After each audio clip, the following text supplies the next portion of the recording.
अब आपको एक बहुत मजेदार बात बताऊंगा जो I am not too sure आप कितना उसको डीपली समझ पाओगे, बट हो सके तो समझने की कोशिश करना। आपको सूरज बनना नहीं है, आप सब सूरज ही हो। मतलब आप में, मुझ में और दुनिया के किसी भी इंसान में कोई फर्क नहीं है, रत्ती भर भी। और ये आप मेरी आंखों में देख सकते हो कि मैं सच बोल रहा हूं या is it just a pep talk. You understand what a pep talk is? Pep talk means कि भाई कोई बंदा परेशान है, उसको बोल रहे हैं नहीं नहीं सब ठीक हो जाएगा, सब ठीक हो जाएगा, जबकि हम खुद उस सिचुएशन में होंगे तो हमारी लगी बड़ी होगी। हाँ है, तो this is just a pep talk. किसी को बोलने के लिए कि कोई मर गया है, नहीं नहीं सब ठीक हो जाएगा, जो आया है वो जाएगा, तू जाने के लिए तैयार है, नहीं नहीं, it's not a pep talk. बहुत ही डीपर लेवल से आपको कुछ बोल रहा हूं, हो सके तो इस बात को अपने अंदर तक जाने दो। आपको सूरज बनना नहीं है, सूरज के जैसा बनना नहीं है, आप वो ही हो। अनलिमिटेड आपके अंदर एनर्जी भरी पड़ी है, अनलिमिटेड पोटेंशियल है, इन्फिनिट पॉसिबिलिटीज है, लेकिन सिर्फ अपने थॉट के लेवल पे आप छोटे होते। एज किड्स आप सब में कितनी एनर्जी, कुछ फर्क पड़ता था? कभी किसी से लड़ाई हो गई, झगड़ा हो गया, ये हो गया, वो हो गया, मतलब चलते ही चले जाते थे। घर वाले इतना कहते थे मत तोड़ना मत तोड़ना, नहीं तोड़ ही देते थे। सुनते थे किसी की ना जी, मतलब कमाल की एनर्जी थी। तो अब वो क्या है ऐसा जो हमारी एनर्जी को खींच लेता है? मजे की बात क्या है, वो हम सबको पता है। तो दुखी है, डिप्रेस्ड है, एंशियस है, परेशान है, उसमें एनर्जी की कमी है। एनर्जी है भी तो नेगेटिव एनर्जी है, लड़ने मरने को तो तैयार है, बट उसको बोला जाए कोई कंस्ट्रक्टिव कहाँ है? नहीं नहीं। तो ये पॉजिटिव कंस्ट्रक्टिव एनर्जी हमारे अंदर से कहां से आती है? क्रिएटिव एनर्जी हमारे अंदर कहां से आती है? जब माइंड पूरी तरह से रिलैक्स होता है, माइंड पूरी तरह से एक जगह पर लगा हुआ होता है, उसमें हजार चीजें नहीं घूम रही होती। नहीं तो हमारी ब्रेन की ऐसी हालत हो जाती है जैसे कोई कंप्यूटर हैंग हुआ पड़ा है। मोबाइल में आपने एप्स बहुत सारी डाउनलोड कर ली है, तो भैया टाइम आ गया फैक्ट्री सेटिंग्स को समझने का। समझे? बच्चे फैक्ट्री सेटिंग्स पे हैं, इसीलिए उनमें पूरी एनर्जी है। और इसका सोल्यूशन क्या है? अब आपको वापस से बच्चे के जैसा बनना है इस दुनिया के बावजूद। ये दुनिया जो बड़ों की दुनिया है, बड़े मतलब महामूर्ख जो अपने आप को बड़ा समझते हैं। शरीर बड़ा हो गया है, ऐसे भी चारों तरफ से फैले पड़े हैं, मैच्योरिटी लेवल 0 है। बच्चों में फिर भी मैच्योरिटी होती है, बच्चों को पता है कि कहीं कुछ इंटरेस्टिंग हो रहा है तो हाँ फिर भी सुन लो, समझ लो, ये कर लो। बड़ों में ढेलेगी नहीं। तो real maturity is when we are eager to learn, when we are open to learn. पूरी तरह से हम अलर्ट हैं, अवेयर है हर मोमेंट में, कुछ नया सीखने के लिए, कुछ नया करने के लिए। सुन रहे हो मैं क्या कह रहा हूँ? सुनना इज इंपॉर्टेंट, बोलना इज नॉट इम्पोर्टेंट। आपके अगर 1000 क्वेश्चन है, अगर उन सबके भी मैंने जवाब दे दिए ना, हर एक के 1000, लाखों नए क्वेश्चन खड़े हो गए। समझने की कोशिश करो कहां से क्या बोल रहा हूं। जब भी हम परेशान होते हैं हमारी एनर्जी कम होती है, जब हम परेशान नहीं होते हमारी एनर्जी अच्छी होती है, कमाल की होती है। तो अब देखो हम दुखी क्यों होते हैं? It is so simple. Number 1, हमको जो चीजें चाहिए सरवाइव करने के लिए और वो हमारे पास में नहीं होती है तो हम दुखी होते हैं। वो चीजें कहां से आती है? पैसे से। तो पैसे की वजह से हम दुखी होते हैं? डेफिनेटली होते हैं। कभी ये मत कह देना कि नहीं होते हैं। फंस जाओगे, उल्टे सीधे चक्रों में पड़ जाओगे, उल्टे सीधे बाबाओं के पास जाकर के धक्के खाओगे, उल्टी सीधी तरह की मेडिटेशंस करोगे। मेरा माइंड स्टेबल क्यों नहीं रहता है? भैया तेरी जेब में पैसा नहीं है, पहले पैसा कमा जाकर। It is so obvious. समझ गए? तो सबसे पहला स्टेप क्या है? आपके पास एटलीस्ट इतना पैसा होना चाहिए कि आपको अपने सर्वाइवल की टेंशन ना हो। इसमें कौन आपको बताएगा? मैं बताऊंगा? कोई और बताएगा? वो आपको खुद ही फिगर आउट करना है कि आपकी जो पर्सनैलिटी है उसके हिसाब से क्या आप कर सकते हो जहां से एटलीस्ट आप फाइनेंशियली इंडिपेंडेंट हो जाओ। This is 1। दूसरा, हम दुखी कब होते हैं? जब हम जितना कमा रहे होते हैं उससे ज्यादा हमारे खर्चे होते हैं। होते हैं? नहीं होते हैं?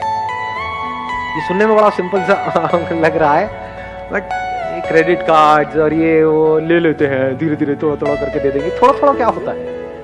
तो शुरू में एटलीस्ट आप इतना कर सकते हो कि शुरू में गाड़ी लेनी है, ये लेना है, वो लेना है, डाउन पेमेंट पे लेना है, चक्कर ही खत्म। नहीं है डाउन पेमेंट के पैसे, मत लो।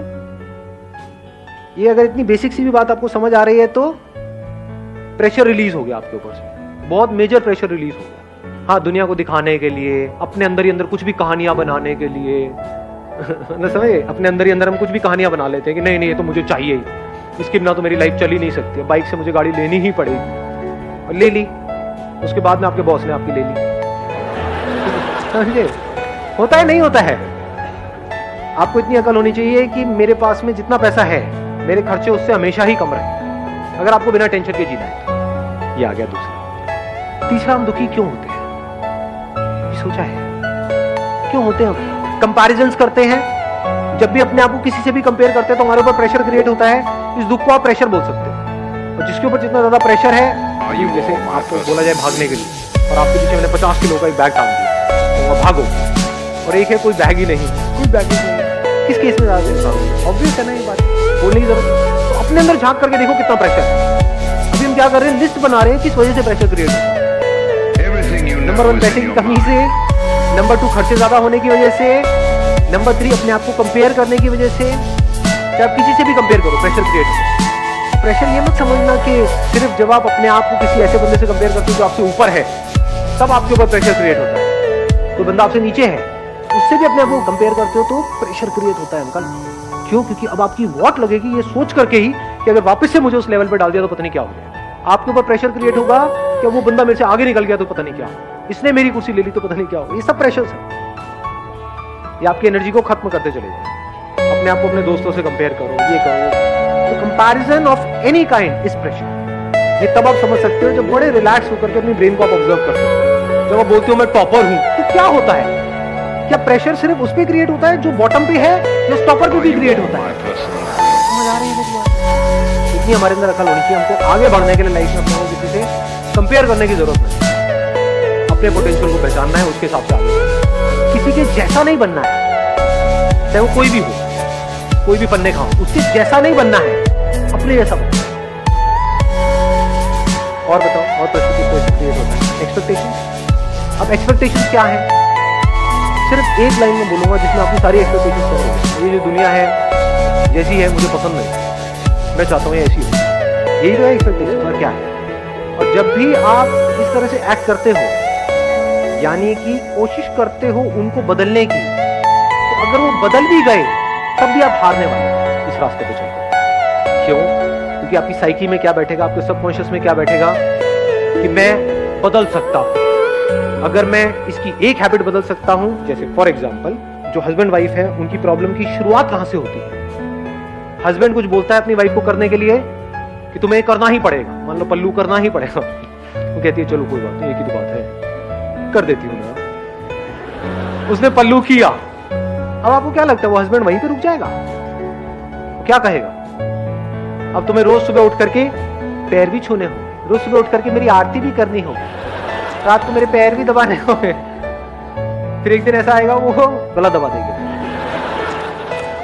अब इसमें नुकसान किसका हो रहा है? ध्यान से समझना। क्या सिर्फ उस लड़की का हो रहा है या इसका भी हो रहा है? लड़के का, ये देखने के लिए बड़ी समझ चाहिए। इसका भी हो रहा है, क्योंकि जब अलग होंगे तो दोनों को दुख होगा ना।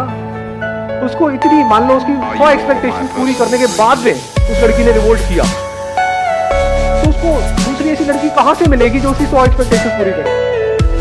दूसरी शादी करेगा तो वहां पे तो कान के नीचे पड़ेंगे घुमा करके। समझ पा रहे हो क्या हो रहा है? तो वो बंदा फंस गया ना, उसको आदत पड़ गई अपनी एक्सपेक्टेशन पूरी करवाने की, और जब उसने रिवोल्ट किया तो अब इसको समझ ही नहीं आ रहा मैं क्या करूं। तो समझदार तरीका क्या है लाइफ को जीने का? सबसे समझदार तरीका, जहां से बिना किसी प्रेशर के आप जी रहे हैं, ये दुनिया जैसी है परफेक्ट है, कुछ भी नहीं बदलना है दुनिया। Nothing needs to be changed, nothing needs to be touched. जहां आपने किसी भी चीज को छुआ अपने माइंड के लेवल पे, एक्सपेक्टेशन वाइज, आपको दुखी होने से दुनिया की कोई ताकत नहीं रोक सकती। अपने आप को मेरी जगह पे रख करके देखो, अगर मेरे अंदर हल्की सी भी एक्सपेक्टेशन आई कि आपको समझ आना चाहिए कि मैं बोल क्या रहा हूं,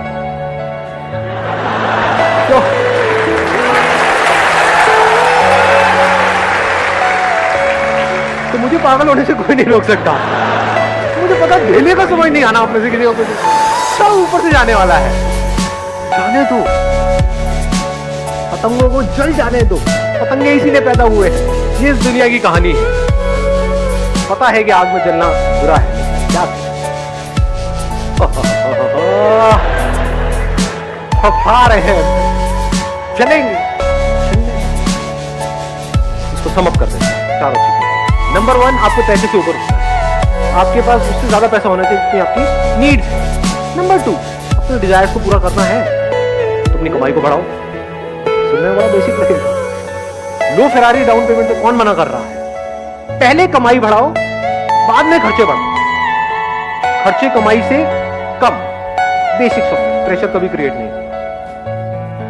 नंबर 3, क्या कंपैरिजन। इस कंपैरिजन के कीड़े से अपने आप को बचाना। ना अपनी ईगो को सेटिस्फाई करना है ये बोल करके कि देखो मैं तो ये कर गया, मैं तो वो। ना ये करना है कि देखो वो क्या कर गया और मैं वही है। दोनों तरफ से प्रेशर क्रिएट होता है, दोनों जगह से बाहर निकल आओ। ये आगे पीछे का गेम चलता रहता है, इसमें ज्यादा ध्यान मत दो, अपने काम पे ध्यान दो। जिसके काम में दम है वो इस रेस से बाहर आ सकता है। That is important. इस रेस में जीतना इज नॉट इंपॉर्टेंट। गधों की रेस में जीतना इंपॉर्टेंट है, इस गधों की रेस से बाहर निकलना इंपॉर्टेंट है। उसकी बात हो रही है आज यहां पर। लास्ट बट नॉट लीस्ट, चौथा, एक्सपेक्टेशंस को जीरो कर दो। क्यों? क्योंकि चाहे एक्सपेक्टेशंस पूरी हो चाहे ना हो, दोनों ही तरफ से मैं मरने वाला हूं, तो ऐसा काम करना ही क्यों है? ये फॉर्मूला है जिसको दुनिया की कोई ताकत चैलेंज नहीं कर सकती। किस चीज का फॉर्मूला है? बिना प्रेशर के लाइफ को जीने।